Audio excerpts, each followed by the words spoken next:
memang kita harus mempertimbangkan baik-baik kondisi ekonomi dan keuangan negara dan masyarakat. Karena kalau kita lihat dalam ekonomi sekarang ini, nampaknya masih tidak diperlukan redenominasi rupiah.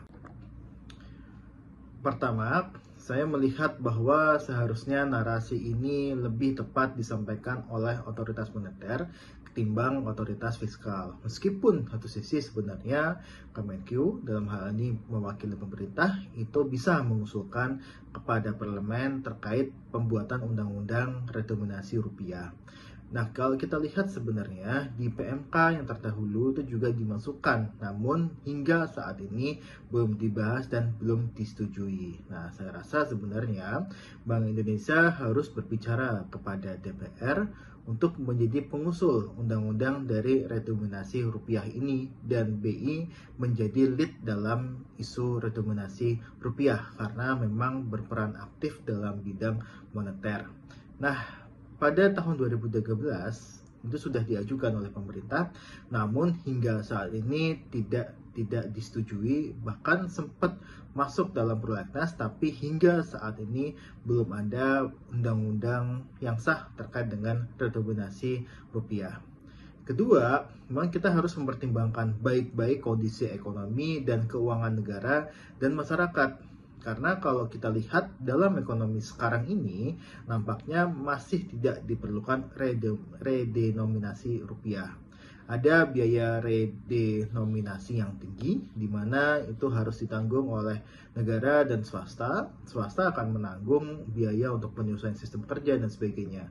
Ada biaya yang tidak sedikit, bahkan bisa mencapai ratusan miliar yang ditanggung oleh ekonomi kita, baik sektor publik maupun sektor swasta. Nah, yang ketiga adalah ada risiko redenominasi ini gagal dalam yang bisa menyebabkan inflasi. Kegagalan ini dikarenakan pemahaman terkait redenominasi yang timpang di masyarakat. Masyarakat di Jakarta mungkin lebih gampang, namun bagaimana di luar Jakarta, pemahaman yang berbeda ini bisa menimbulkan kenaikan harga dan inflasi bisa meningkat tajam dan daya beli kemudian semakin tertekan.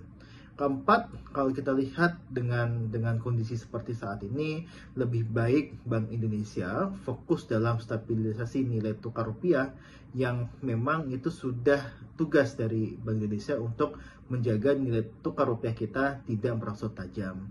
Saat ini nilai tukar rupiah kita sedang dalam kondisi tidak baik-baik saja. Kalau kita lihat sebenarnya sudah mencapai 17.000 nilai tukarnya terhadap USD. Ini menunjukkan bahwa stabilisasi nilai tukar rupiah tengah turun. Nah, kemudian Kemenq dalam hal ini adalah memang otoritas fiskal, itu lebih baik untuk memperkuat kebijakan-kebijakan yang dapat mendorong daya beli masyarakat, mendorong ekonomi sebelum berbicara terkait dengan redenominasi rupiah ini. Ketika ada sesuatu yang tidak benar, kita suarakan. Ya bagaimana semua terangin dia sedungu ini? Ini manusia pecundang yang sangat merugikan bangsa kita ini. Saatnya jadi member eksklusif di channel YouTube Official ID. Tantang lagi para tambah sumpah di atas Al-Quran. Dia pengen masuk TV. Konten premium yang tidak tayang di TV. Live interaction. Halo pemirsa iNews, ini baru selesai. Emoji dan badge spesial. Reakses konten pilihan. Klik YouTube Official iNews. Join member hanya Rp10.000 per bulan.